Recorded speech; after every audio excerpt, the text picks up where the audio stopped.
नमस्कार, capital TV Uttar Pradesh के खास शो यूपी का दंगल में आपके साथ में फरहा सिद्दीकी। अपने शो यूपी का दंगल में हम हर रोज आपको बताते हैं सूबे की सियासत के नए नए उतार चढ़ाव।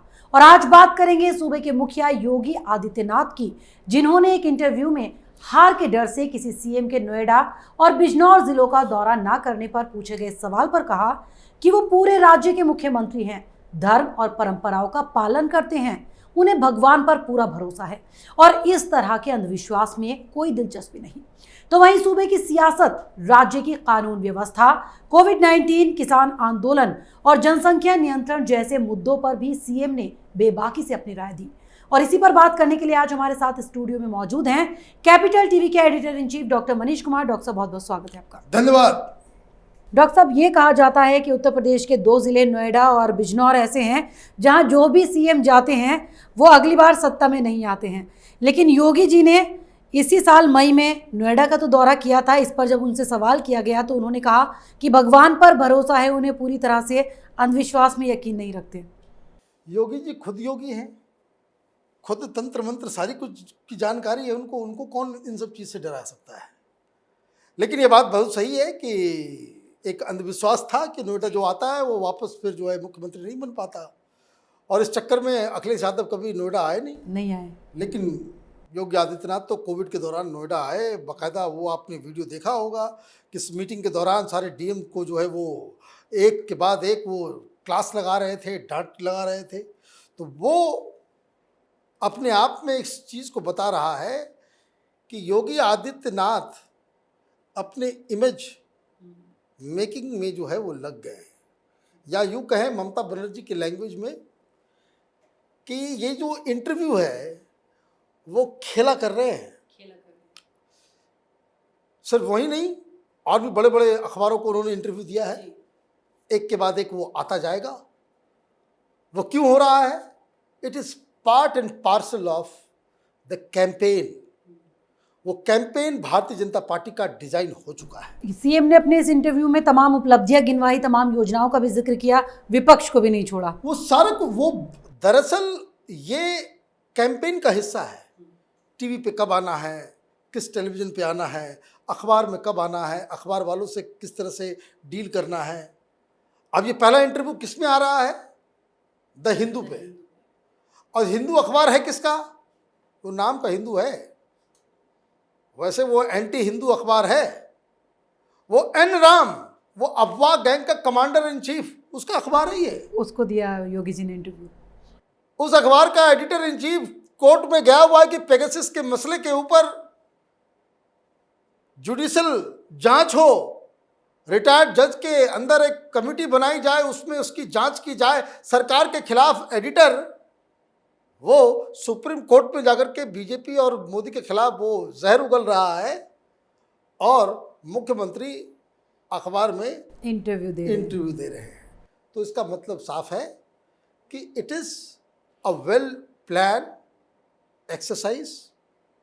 सबसे पहले हिंदू में आया, फिर हिंदुस्तान में आएगा, फिर किसी और में आएगा, फिर न भारत में आएगा। अब तो ये सिलसिला शुरू हो गया, ये सिलसिला शुरू हो गया है। जो काम विपक्षियों को करना चाहिए था वो योगी जी कर रहे हैं। योगी जी कर रहे हैं। उसमें क्या हुआ, जैसे आपने बताया कि भाई विपक्षियों को उन्होंने छोड़ा नहीं। वो साफ साफ अपना बता रहे हैं कि भाई किस तरीके से पिछली सरकार होती थी, किस तरह से भ्रष्टाचार होता था, लॉ एंड ऑर्डर की स्थिति कितनी खराब थी, किस तरीके से इलीगल काम हर जगह चलता था। हम बुलडोजर चला रहे हैं, हम बुलडोजर चलाएंगे, सारे मुद्दों के ऊपर।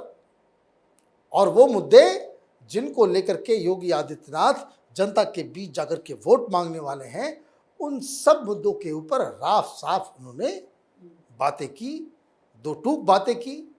हालांकि ये एक इसको कह सकते हैं ना सेलिंग पॉइंट होता है कि भाई नोएडा आने से जो है कुर्सी चली जाती है, तो वो जो है वो हेडलाइन बन रहा है, कई जगह पे वेबसाइट्स में हर जगह वो बातें चल रही है। लेकिन ये प्योर एंड प्योर बीजेपी का जो कैंपेन प्लान है उसको बाकायदा अमल उसको किया जा रहा है।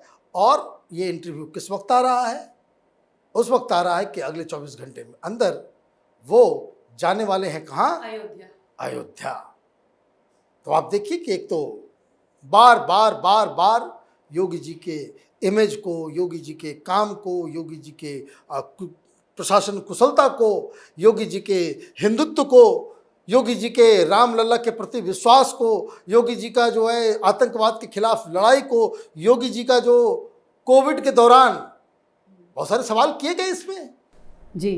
भाई कोविड के दौरान आपने क्या किया नहीं किया, उन्होंने सारी जानकारियां दी, सारी बातें कही कि किस तरीके से देश भर में जो यूपी के जो लोग फंसे हुए थे उनके लिए किस तरह से इंतजाम किए सरकार ने, इंतजाम किया गया, किस तरह से हम सब लोग लेकर के आए और किस तरीके से उन्होंने कोविड के दौरान, लॉकडाउन के दौरान लोगों के घर तक अनाज पहुंचाने का काम किया, पैसे पहुंचाने का काम किया। तो ये सारी चीज़ें ये कैंपेन का एक हिस्सा है।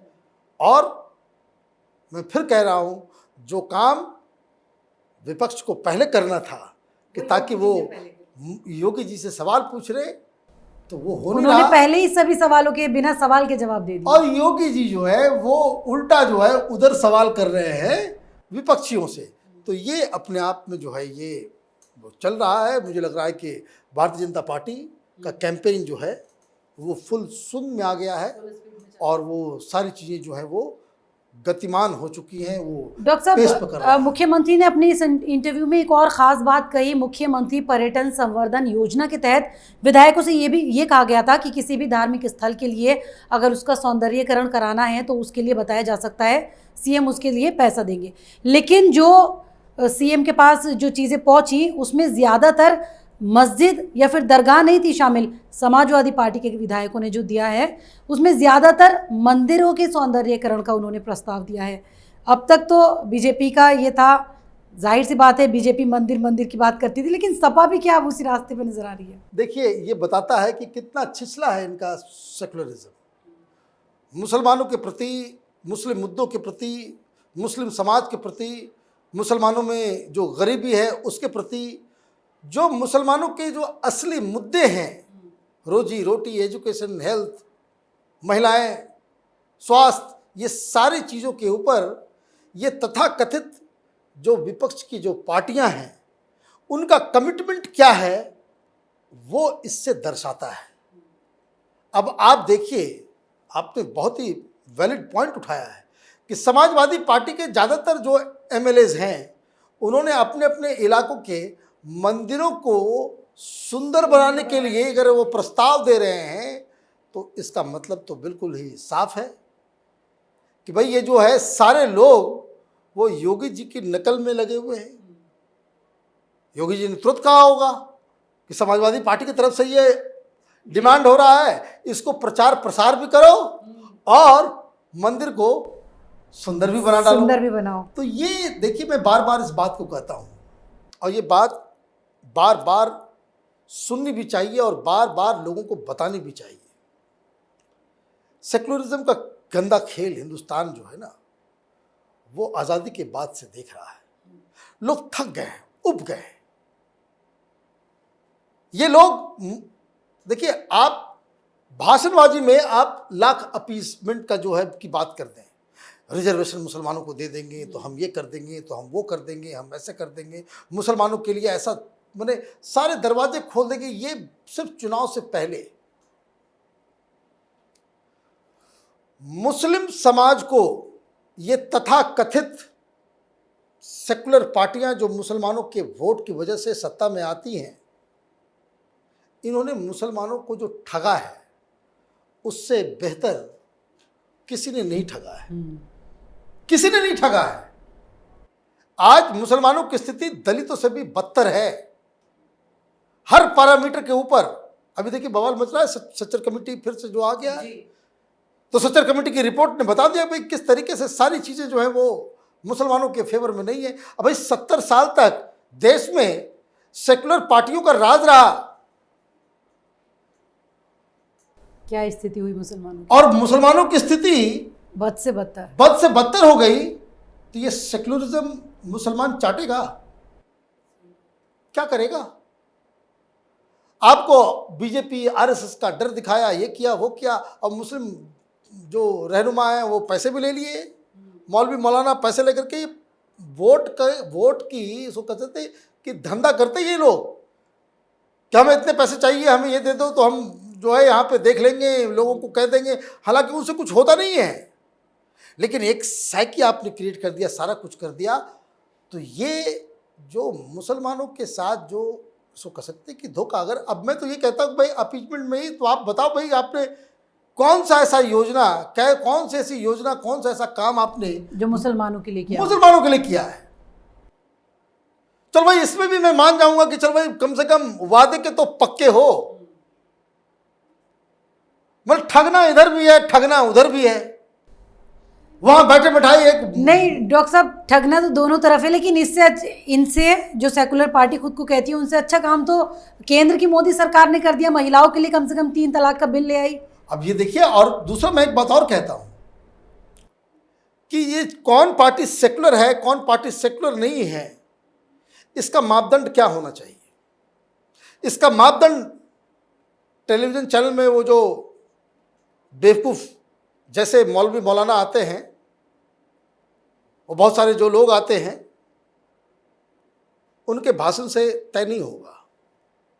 पॉलिटिकल पार्टी के जो लीडर्स होते हैं, उनके इलेक्शन के दौरान दिए गए भाषण से नहीं होगा, उनके मैनिफेस्टो से भी नहीं होगा। सेक्युलरिज्म का टेस्ट तब होगा कि जब किसी की सरकार है और वो सरकार जब योजनाओं को जमीन पर लागू करती है, तो क्या कहीं कोई डिस्क्रिमिनेशन हो रहा है? अगर वो डिस्क्रिमिनेशन हो रहा है तो ये एक तो इल्लीगल है, अनएथिकल है, संविधान के खिलाफ है, और वो रियल सेंस में कम्युनल पॉलिटिक्स है। मैं आपको बता दूं, दिल्ली में बहुत सारे जो लेफ्ट लिबरल कबाल, जो लुटियन गैंग के जो पत्रकार हैं, इन लोगों ने माइक्रोस्कोप लगा लगा करके देखा है कि मुस्लिम इलाके में बिजली गई या नहीं गई, कोई मुस्लिम घर छूट तो नहीं गया। एक घर अगर किसी मोहल्ले में, अगर मुस्लिम मोहल्ला माने नॉर्मल मोहल्ला है, मुस्लिम घर में बिजली नहीं पहुंची, क्या भाई बीजेपी तो कर रही है, घर घर गांव गांव में पहुंचा दिया बिजली, घर घर को बिजली हम दे रहे हैं। उसमें अगर किसी एक मुस्लिम घर के अंदर भी बिजली नहीं मिली होती, इन लोगों ने इतनी तैयारी कर रखी थी कि उसको फिर जो है वो पूरा वॉशिंगटन पोस्ट में स्टोरी चल रही होती है कि यो प्रधानमंत्री मोदी और योगी की जो योजना जो है मुसलमानों के साथ डिस्क्रिमिनेशन कर रही है। नहीं मिला। गैस का चूल्हा हो या इवन बहुत सारे ऐसे स्कीम्स हैं, स्वच्छ भारत के अंदर जो बाथरूम बनाने का जो स्कीम था, प्रधानमंत्री आवास योजना के अंदर जो लोगों को घर देने के लिए, वोट ना दे कोई दिक्कत नहीं है, लेकिन जब आप सरकार में हैं तो आपकी जिम्मेदारी पूरे लोगों के लिए है। और अगर इसमें डिस्क्रिमिनेशन नहीं है तो ये जो फर्जीवाड़ा जो है ना कि हम सेकुलर तो वो कम्युनल, वो बेकार की बातें हैं, वो घटिया वो राजनीति है। बाकी ठीक है, आपको भाषण में ये करना है वो करना है, लेकिन ये हकीकत भी, ये मापदंड जो है जो रियल सेंस में सही तरीका होना चाहिए किसी भी पॉलिटिकल पार्टी, किसी भी सरकार को जज करने के लिए। तो यहाँ क्या हो रहा है, कोई आके कह दिया भाई कौवा तुम्हारा कान लेकर के उड़ गया, बस वो कौवा के पीछे भाग रहा है, ये नहीं देख रहा कि कान है या नहीं है। तो यही चीजें हो रही है। लेकिन यूपी का अब जो दंगल है, चुनावी दंगल, वो अब गरमा रहा है। अब गरमा रहा है क्योंकि सूबे की सियासत गरमा रही है। वो गरमा इसलिए रही है कि देखिए बीजेपी जो है वो लीड लेकर के वो आगे बढ़ रही है, नैरेटिव एजेंडा सब वही सेट कर रही है, और चुनाव में उसका पलड़ा हमेशा भारी रहता है। जो चुनाव के डिस्कोर्स को, उसके नैरेटिव को सेट करता है, क्या मुद्दा होगा, किस पे बहस होगी, किस पे नहीं होगी, वो जो पार्टी करने में, तय करने में वो सक्षम होती है, वही चुनाव में जीत का सेहरा अपने सर पे पहनती है। जी डॉक्टर साहब, चलिए बहुत बहुत शुक्रिया हमारे साथ कार्यक्रम में जुड़ने। धन्यवाद। तो सूबे में ब्राह्मणों पर होने वाली राजनीति पर भी सीएम ने जमकर निशाना साधा विपक्षी पार्टियों पर। उन्होंने कहा कि उनकी जमीन खिसक रही है राजनीतिक, इसीलिए ये सब कर रही है। वैसे सूबे के मुखिया योगी आदित्यनाथ हमेशा से ही अपने स्पष्ट विचारों और सीधी बात के लिए जाने जाते हैं। कई बार उन्होंने अलग अलग मंचों से अपनी बात जनता के सामने रखी, और इस बार भी एक इंटरव्यू के जरिए उन्होंने अपनी सरकार की उपलब्धियां तो गिनाई ही, साथ ही विपक्ष के ब्राह्मण कार्ड पर भी जमकर करारा जवाब दिया। तो एक बार फिर से ये भी साफ कर दिया कि सूबे में कानून व्यवस्था बिगाड़ने वालों को बख्शा नहीं जाएगा। तो अगर आपको हमारे प्रोग्राम पसंद आया तो इसे लाइक करें, शेयर करें और उत्तर प्रदेश चुनाव से जुड़ी हर खबर को जानने के लिए कैपिटल टीवी के साथ साथ कैपिटल टीवी उत्तर प्रदेश को सब्सक्राइब करना ना भूलें। 2 साल पहले शुरू हुई एक मुहिम, मीडिया में एक नया आंदोलन, शपथ झूठ को बेनकाब करने की, संकल्प सच को आप तक पहुंचाने का। और इस क्रांति को मिला आपका साथ। हर दिन हमसे जुड़े लोग, 10,70 करोड़ से ज्यादा दर्शक हमें देख चुके हैं। अब है आपकी बारी। उत्तर प्रदेश में नए आंदोलन की तैयारी। आपका कैपिटल टीवी अब और स्पेशल और fresh. Capital TV Uttar Pradesh.